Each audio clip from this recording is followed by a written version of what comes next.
Taiwan Scott is a real estate agent on Hilton Head Island who's concerned about the future of the Gullah heritage.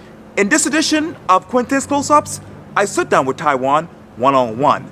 And be sure to download the free Quintin's Close-Ups app in your Apple or Google Play stores. Taiwan, it is so good to see you. Yes, sir. Nice to see you. Nice to make it here to Charleston. Well, we appreciate it. Yeah, yes, coming up from Hilton Head. Right. Yes.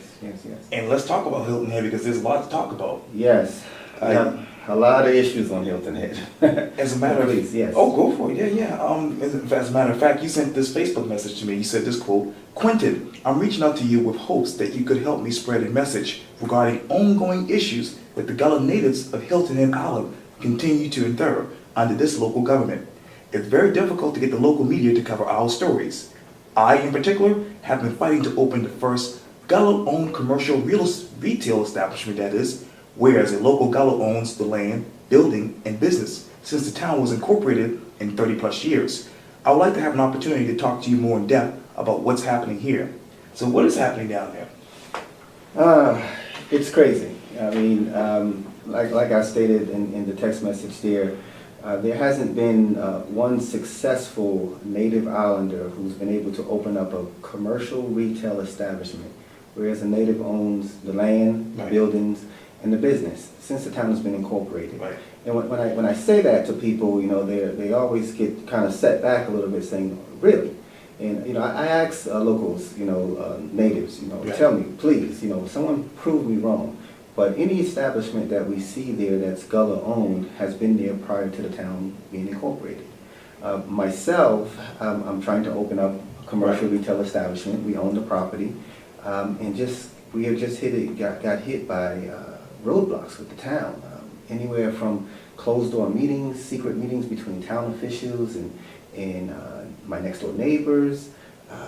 It just behooves me why the town would not, grasp this opportunity to support a native Gullah and help to support the sustainability of Gullahs on Hilton Head. But it just shows me that systematically, there's something that's embedded in the system there that's been stopping us. Myself, I'm in real estate, and I notice a lot of native islanders have not been able to partake in economic sustainable opportunities. If it's from the town's rules and regulations and procedures and how they enforce them and on who they enforce them on, from densities and setbacks. Right. For Hilton Head to be a world-class resort, ranked #1 in the continental U.S. as a resort destination and #2 in the world, and you still have the Gullah citizens there living as though we're second-class citizens, something's not right.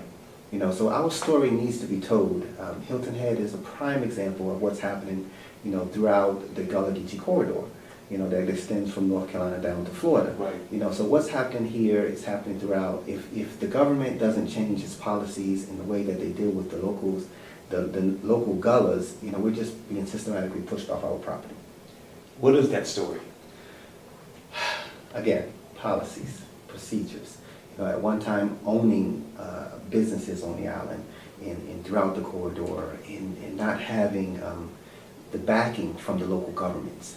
Where we find when we used to own the majority of the highway frontage or the marshfront, beachfront properties, and now you have major developers owning that or the government themselves. So that's a big problem, is when you have developers that come in and are willing to work with the native Gullah community, and the town basically blocks those potential developments and those sustainability opportunities. With economic affordable opportunities such as affordable housing, workforce housing, there's limited amount of land that's remaining on Hilton Head that's still Gullah owned. So that opportunity will be afforded to us if we're educated enough, if those doors are opened enough to us. There have been many studies. Professionals across the U.S. Right. have come into Hilton Head and sat down with the Gullah community, sat down with the local governments, and basically proposed ways for the government to enact policies and procedures to help sustain the Gullah community. Those studies have just been sitting on shelves for the last 20 plus years. So something has to change. The mentality has to change. We have to be involved in the ongoing processes. My particular issue, here it is, 20-something years, and not one Gullah has been able to open up their own business on their own property. Something has to be wrong with that. There's no sign of the Gullah presence when you come on Hilton Head. You wouldn't even know that we're still there. We're still living in, like I said, second-class conditions. We're just starting to get some of the infrastructure in place, such as sewer lines. But we've been paying for these utilities for years. The problem is that the town of Hilton Head was incorporated as a, quote, limited service government. And it's almost an oxymoron there. I mean, how can the government be limited service? So here it is, you have local Gullahs that have been paying taxes on property that they have not been able to use. So imagine, we're brothers. Our parents leave us a 10-acre tract of land, and we want to subdivide that property between ourselves. The way the policies and procedures are right now with the town, they basically make you or make us put that infrastructure in place. Roads, sewer, drainage, just to subdivide property.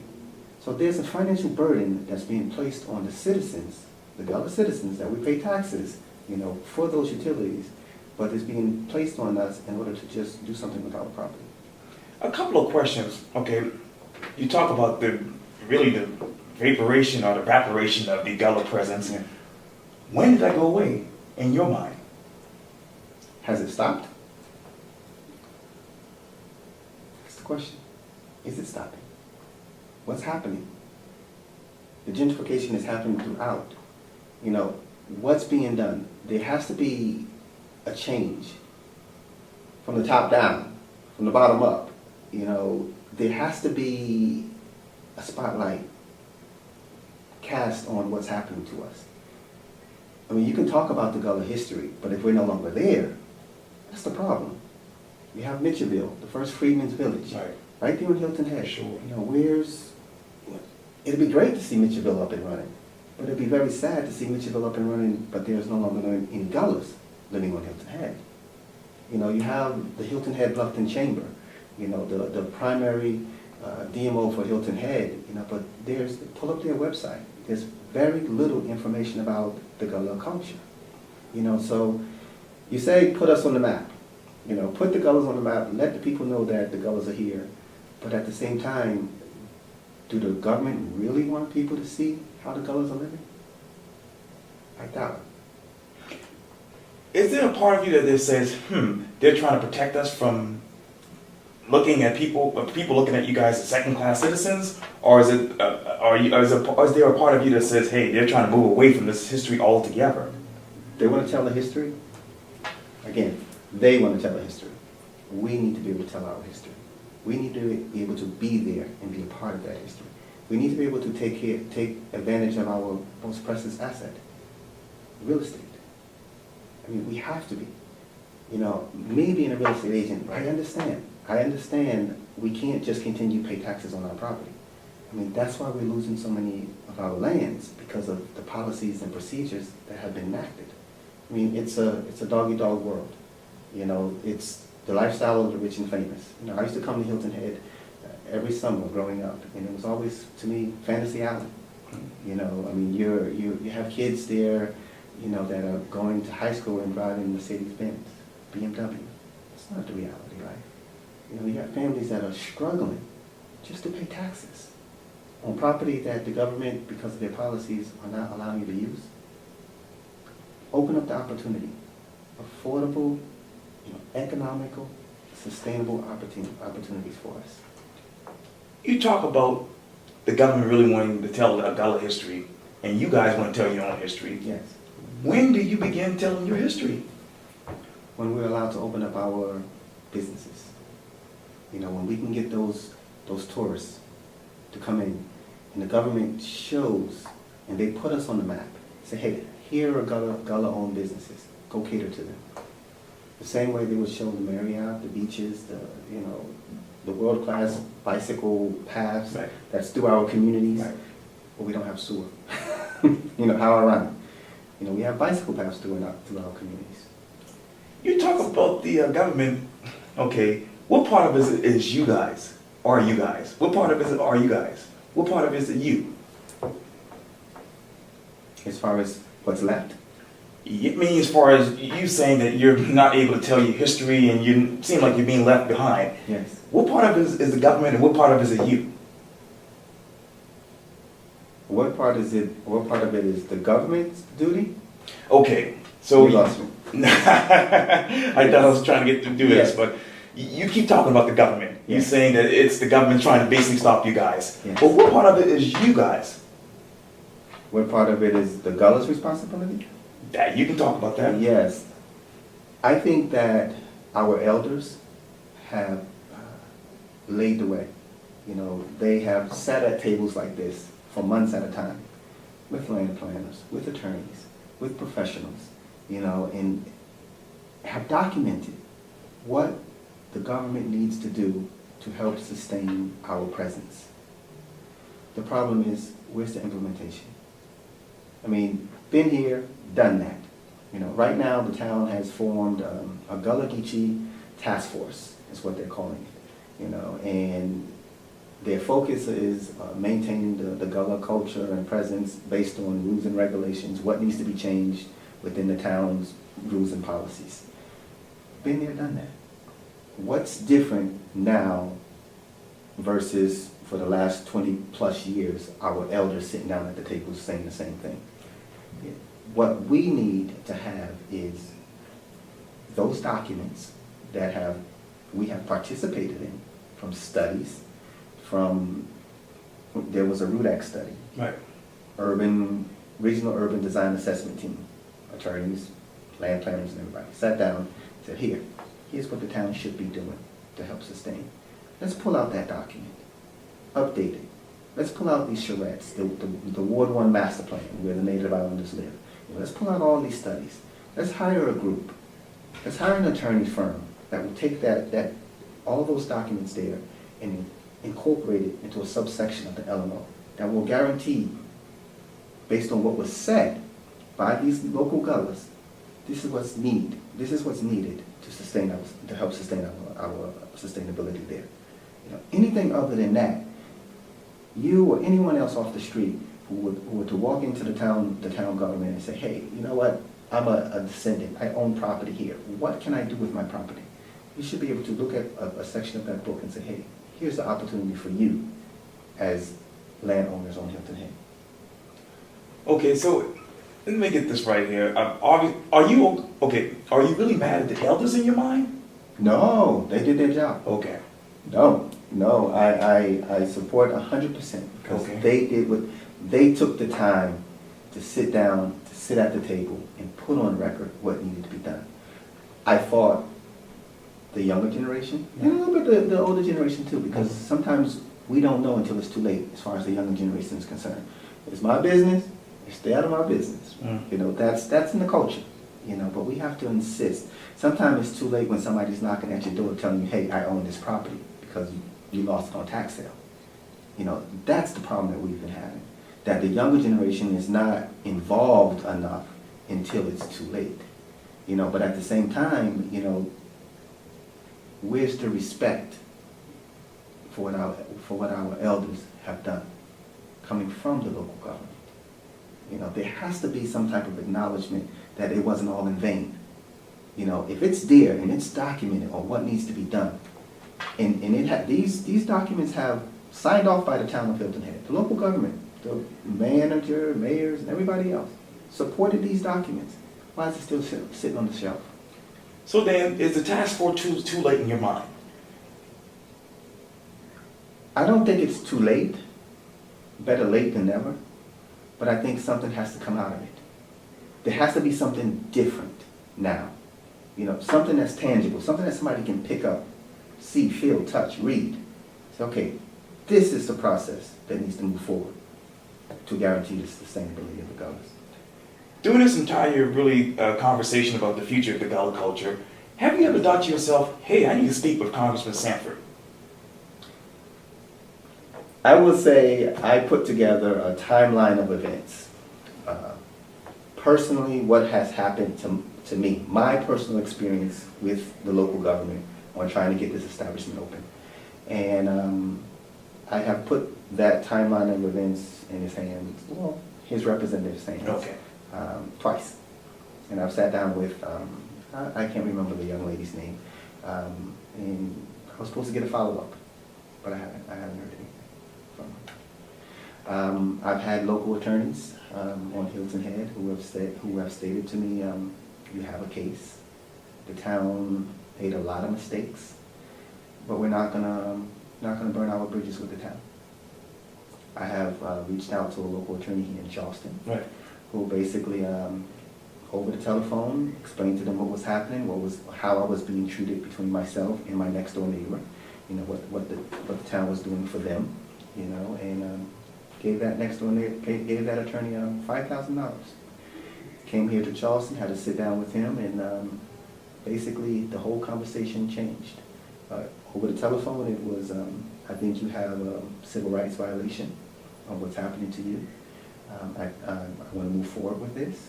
Came up here to Charleston, had to sit down with him, and then all of a sudden was, you need to work with your neighbor, and you need to move your buildings, and the whole conversation changed. It was though I was sitting down talking to the town of Hilton Head Island attorney. Where are you emotionally? Very, very frustrated, because I should not have to go through this, and no one should have to go through this in order to just, I mean, I'm still paying taxes on my property. Right. I have a DHEC, South Carolina DHEC approved structure sitting on my property for 2 years. I'm paying taxes on it, I'm paying commercial insurance on it, I'm even paying for a business license that the town issued to me. I have documented letters from the town telling me, go pull permits and complete the work. They're not willing to process them. Different departments. When do you think politics will stop here? That's an interesting question, because being in real estate, I have noticed that the largest landowner is the town of Hilton Head Island when it comes down to the Gullah natives' property. It's easier to buy the property than to fix the problems. And that's what I've seen. That's what I've noticed. That's what I've experienced as a licensed real estate agent. And it's sad when a family has no other option but to sell it. There should be opportunities afforded. I mean, last of the Mohicans, still sitting there. You talk about the Gullah culture. What are you doing to help sustain it? You know, this cookie cutter outlet, you know, outline, you know, everything has to look the same. You know, everything's just bland. You know, where's the ability to express our culture, our heritage, our colors? You know, it's just frowned upon. They talk about it. I mean, all of a sudden they're starting to put it on their websites about the Gullah culture and the rich Gullah heritage of Hilton Head and Mitchellville. But what is happening? What are they doing to help sustain us? We have to be able to be tapped into the economic sustainable opportunities. World-class resort. Where are our businesses? Businesses. Economic development opportunities. Not handouts. Not handouts. If we were afforded the same opportunities as these plantation owners, roads, sewer, infrastructure, we would have been placed on a level playing field. That's all we ask for. Let us express our culture, our history, our entrepreneurial, you know, opportunities, you know, our ideas, you know, but put us on a level playing field. We have to be placed on a level playing field. So we have to question yourself. If those infrastructure, if all the infrastructure was in place for the Gullah community, would they have been selling their property? They would have been developing. Entrepreneurs. It's in our blood. We would try. In my case, it would have been as easy for me to put a mobile home up and rent it out. But here it is, I'm talking about trying to do something commercial, sustainable. I'm in the area here, bicycle paths right out front, tourists driving by. Right. You know, come on. And what I'm talking about is a Gullah-owned, pretty much a one-stop shop. You know, Gullah Geechee Catering, local Native Islanders there, got a catering company, doing local food. You know, trying to get some, you know, little trinkets and, you know, little stands out there, fruits, vegetables, seafood. You know, just be able to come in and just be a part of us. Okay. Listen to us. Well, Taiwan Scott, thank you so Yeah. much for your time. I really appreciate this. it. Thank you very much. Thank you. Thank you for the opportunity. Anytime.